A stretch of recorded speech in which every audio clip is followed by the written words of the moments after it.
halkan waa nuxurka wararka waxaad ku soo dhawaataan warar warbixino iyo dhacdooyin waxyaabaha daaban doontaan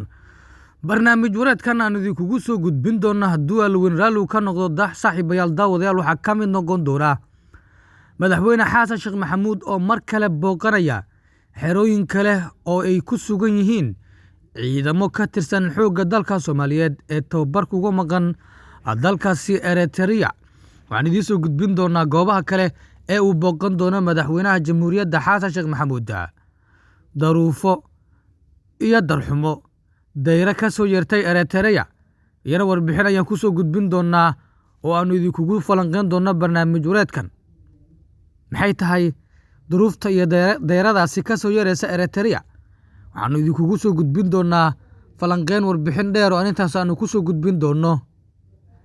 Israel Times yaa ka caawiya been abuurku iyana waa warbixin aanu ku falanqeyn doono barnaamij wareedkan aan idinkugu soo gudbin doono hadduu alweyn raalli ka noqdo qodobada iyo kuwa kale ayaa daaban doontaan soo dhawaada halkan waa nuxurka wararka daawadayaal saaxiibayaal haddii aad ku cusub tahay leegaray sidoo kalena sheergaray adigoo la wadaagaya saaxiibadaada daawadayaasha iyo asxaabta inagu xiranow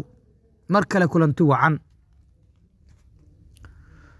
madaxweyne xasan sheekh maxamuud ayaa lagu wadaa in mar kale uu booqasho ku sameeyo xerooyin cusub oo ay joogaan ciidamo kale oo ah kuwii la soo bandhigay oo uu la kulmay kuwa aan ahayn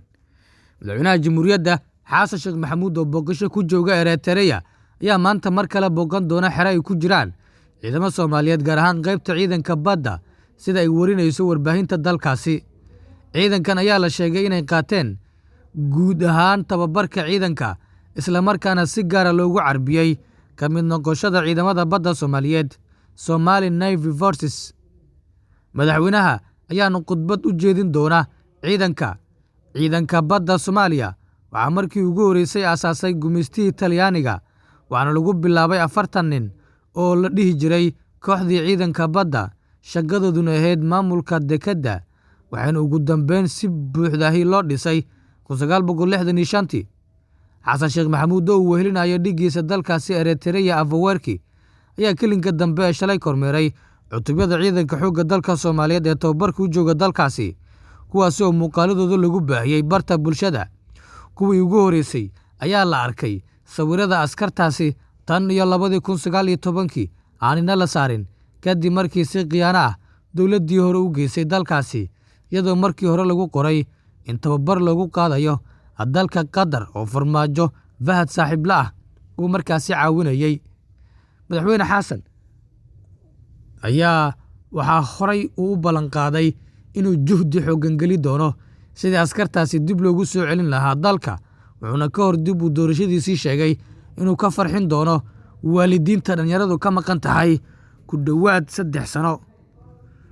si kasta oo xaaladda noqoto madaxweynihii hore farmaajo ayaa ku fashilmay inuu dib u soo celiyo askarta xitaa wuxuu awoodi waayay inuu bulshada la wadaago xogta rasmiga ah taasoo dhalisay in ehelada dhalinyarada banaanbaxyo ka dhigaan dalka inkastoo si weyn loo caburiyay ehelada haddana waxaa marka dhawaa sheegashooyinkaasi iyo eedahaasi farmaajo loo jeedin jiray loo eego iminka iyo sida xaalku yahay maadaama cutubyo badan oo ciidankaasi ay soo muuqdeen waxay u muuqataa in farmaajo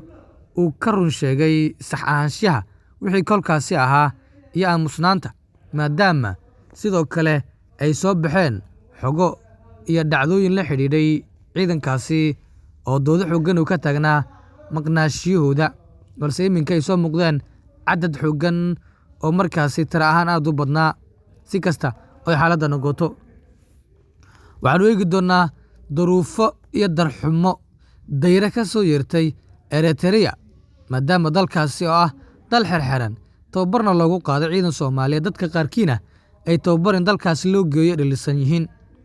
gelinkii dambe ee xaddi shalayto waxaa markii ugu horeysay baraha bulshada ka soo muuqday askar 2019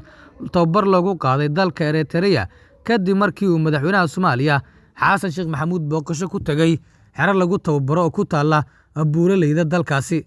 madaxweynaha Soomaaliya ayaa salaan sharaf ka qaatay ciidanka waxaana uu kuurgalay xaaladooda nololeed isagoo warbixino ka dhageystay hanqaar ka mid ah saraakiisha iyo askarta sida ay sheegtay Villa Soomaaliya oo aan bixin faahfaahin dheeraad ah oo ku saabsan xogta rasmiga ah ee ku gadaaman ciidanka. Ha yeeshee xubno aad ugu dhow socdaalka madaxweynaha ayaa waxay markaasi sheegeen in qaar ka mid a askarta la daalaadhacayaan cudurro badan sida xanuunka dhimirka, mental illnesses, naafoobid jireed iyo indhala-aan, dhaga-la-aan iyo markaasi jisaabid jirdil ka yimid markaasi ugu horeeya. Sida markaasi xubno ay warbaahinta qaar ee u sheegeen, inkastoo saxaanshaha wararkaasi aan la xaqiijin karinin sida markaasi sax u yihiin ama markaasi run ahaanshahooda. Sida ay ilaha xogtan markaasi baahinaya ay xaqiijiyeen, askarta waxaa ka muuqday daal maskaxeed oo xooggan, moral dilaac iyo niyadjab muddo haysatay,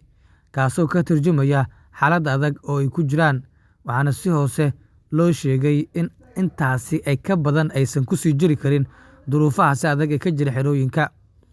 Cabashadaasi muddada ku xirnaa caqabadahaasi muddada ku xidhnaa ee aysan maarayn karinin waxa ay qaarkood ku qasabtay in ay waaqiciga uga dhuntaan.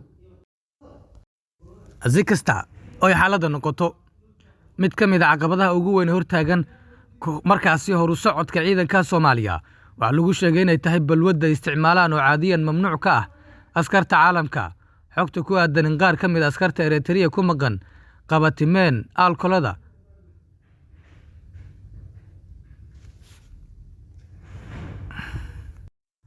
si kasta oo ay xaaladda noqoto, waxaa la sheegayaa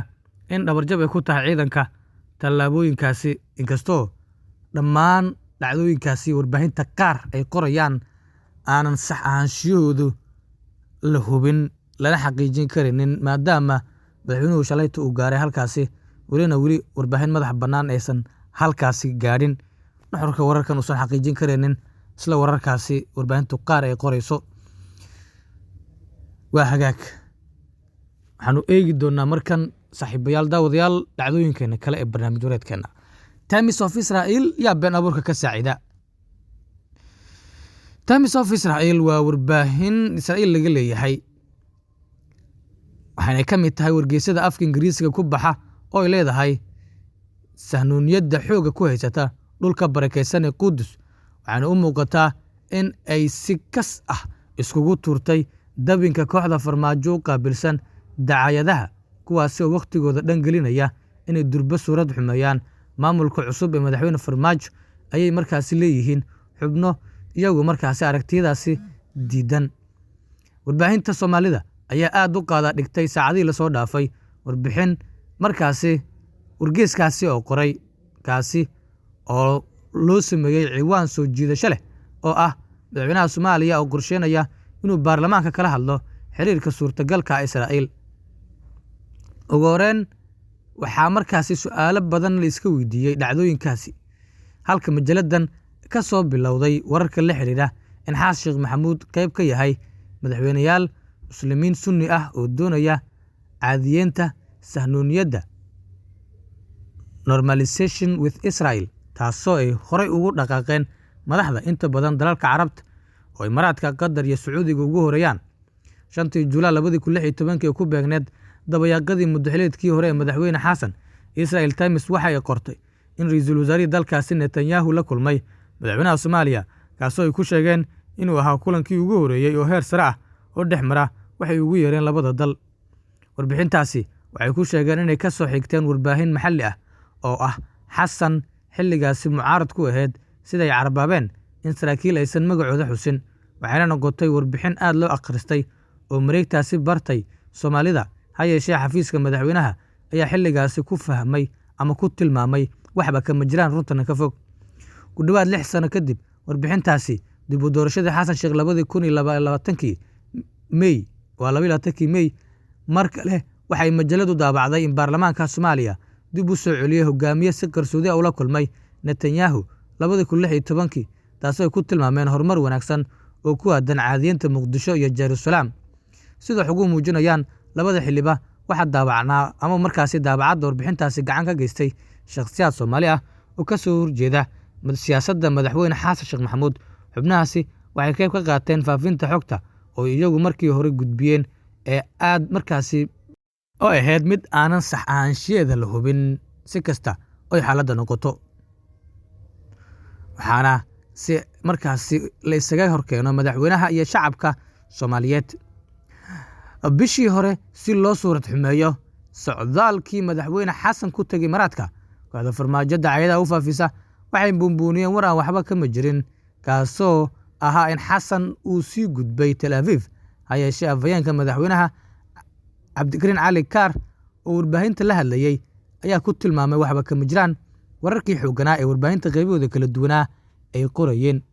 xilligaasi Kaar wuxuu sheegay in haddii dowladda Soomaaliya xiriir la yeelanayso Israa'iil uusan noqon karin mid qarsoon, isla markaana keliya madaxweyne uusan go'aan ka gaari karin, loona baahan yahay dood baarlamaan iyo talgelin shacab. wuxuuna si adag u beeniyey warka ay la baahiyey oo warbaahinta Israa'iil qaarkood ay daabaceen. hadalkaasi ayay Times of Israel